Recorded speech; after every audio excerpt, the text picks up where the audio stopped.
Okay, so here we are. Pick guard is installed. It's not screwed down. There's play in this because we need to figure out kind of where we want this. So what I've done, just for the alignment part of it, is I've attached a high E string and a low E string, and I'm looking just down the top. I gotta kind of space this out to simulate the nut,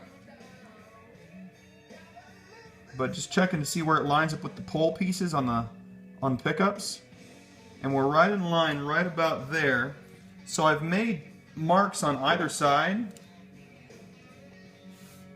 of the bridge, here and here, and a way that you can figure out how far back to go, because not all bridges butt up right against the pick guard, but a way that you can kind of figure out where you need to be with it. Pull these strings out here and I'll explain myself. You take your calipers, and the distance between the front and here, so I've got that marked out.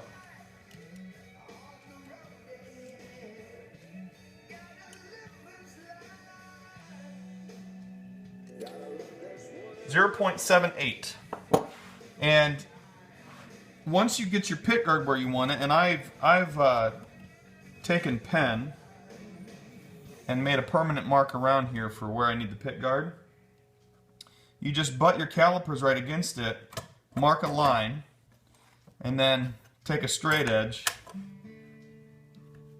and draw the marks just to connect that. So that's going to tell you where your bridge needs to settle inside of the cavity, how far back and how far wide you need to go with it. So, and also something else, the reason I'm marking pen on this, you get a lot of pencil marks and it can get confusing.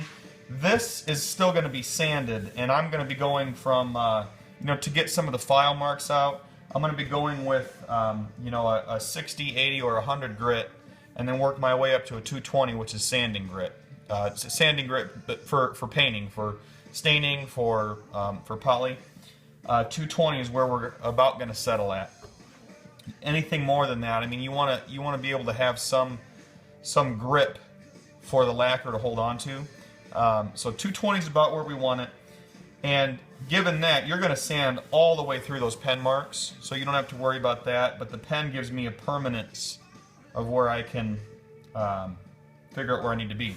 So I'm going to take the pick guard back off, I'm going to take the neck off, and I have a template that I used on a previous build, somewhere around here. Here it is. And all I do is match this up with where the neck pocket sits on the body and match the center line up here, and that should give me where I need to be. Now, given that every guitar is a little bit different, I know the dimensions of where my tremolo needs to push down into the body. So if it's off at all and I need to move this a little bit, I can do that because I know exactly where that bridge needs to be. So I'm going to go ahead and do that. We'll mark this out, and then I'm going to start to drill to get just the first starter holes done, and I'll clean it up with the router after that.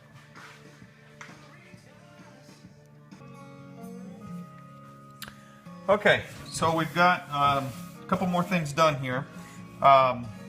The main thing being that we've got the bridge cavity routed out, and it's the same process for routing out the pickup cavities.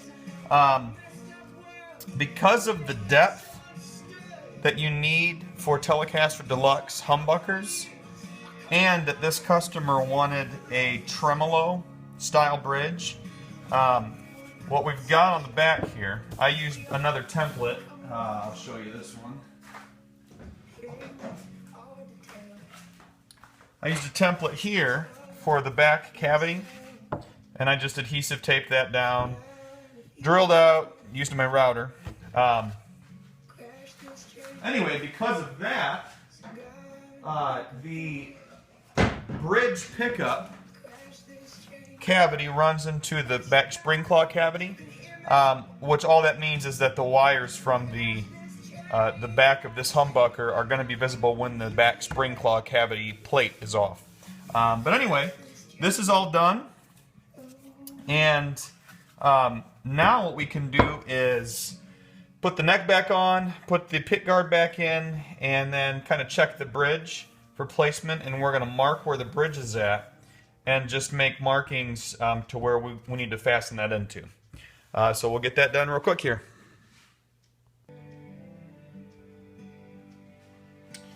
Alright, neck is on, pick guard is in, and we still have the same pen mark lines where we adjusted this from before. So now we just put the bridge in here, and we're going to just look at overall alignment. Let me get a longer straight edge here. We'll use this here.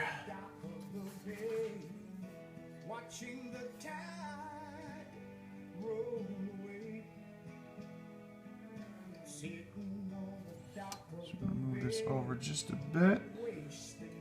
What we're doing is we're looking at the pole pieces on the humbuckers, and we're looking at where the string comes off of the saddle, and right about there is where we want it. Now, something else we need to look at here is overall scale length again. 25.5 is what we're trying to achieve from the nut to the saddles. And we are right there.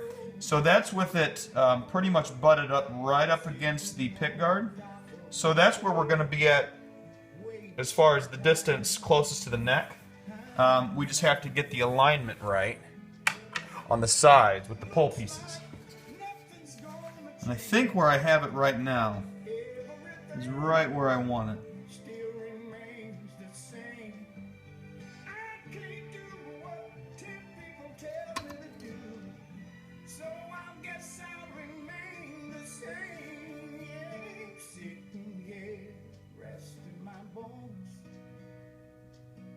Okay, that's where I want it. So I just gotta find my pencil. I never have the things handy where I want them at.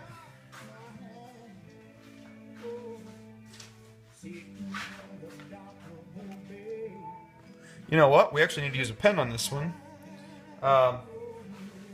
Here's my pencil. I'm gonna mark it first with the pencil. Just trace the outline of the bridge.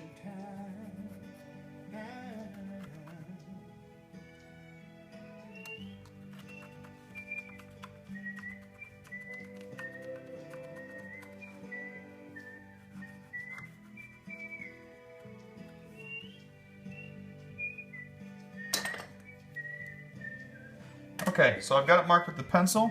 This is just a triple check for us now. When I refer to pole pieces, what I'm talking about are these here.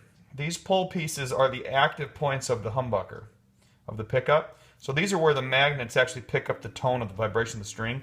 They don't have to be right over. The string does not have to be right over those pieces, but they should be close because when the string vibrates, it goes kind of back and forth.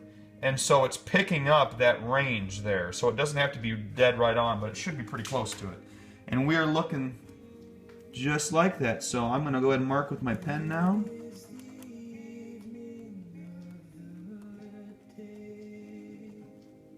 So I'm marking the outline of the bridge.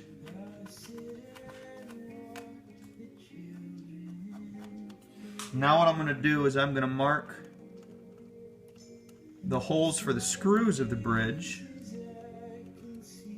so that I know where to put those in at. Okay, beautiful. All right, and we are pretty much wrapped up with this. I will see you guys in the next video.